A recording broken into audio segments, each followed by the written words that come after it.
Kulang sa diin at tila bang panay ang teka-teka. Yan ang puna ng isang grupo ng mga dating military officials sa pamumuno ng Pangulong Bongbong Marcos sa gitna ng iskandalong dulot ng katiwalian sa flood control projects. Sa open letter na kanilang ipinadala sa Malacanang, sinabi ng grupong Advocates for National Interest na panahon ng ilahad ng Pangulo ang lahat na kanyang alam sa mga sangkot sa katiwalian alang-alang sa interes ng bayan.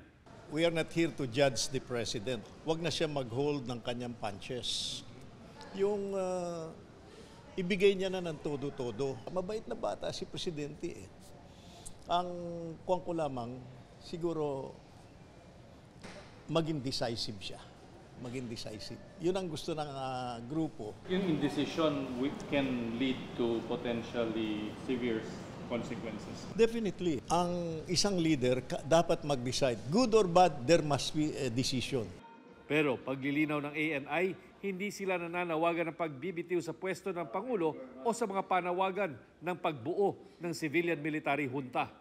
Noong nakarang linggo, sinabi ni Senador Panfilo Lacson na may nag-alok umano sa kanya na maging bahagi ng civilian-military junta kapag napatalsik si Pangulong Marcos, bagay na kanya raw tinanggihan.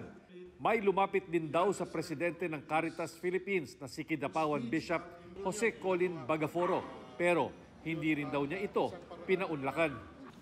Pero sa ginagawang pagmamasid ng AFP, wala naman daw silang nakikitang banta sa gobyerno o mga palatandaang may nagbubuo ng pag-aaklas laban sa gobyerno at kahit meron, hindi raw sasali dito ang militar. That there is no such thing as a military junta within the Armed Forces of the Philippines. The AFP will never subscribe to any reset plot. Wala pang pahayag ang palasyo sa ngayon tungkol dito. Tiniyak ni Interior and Local Government Secretary John Vic Remulla na hindi magtatagumpay ang anumang balak na destabilisasyon.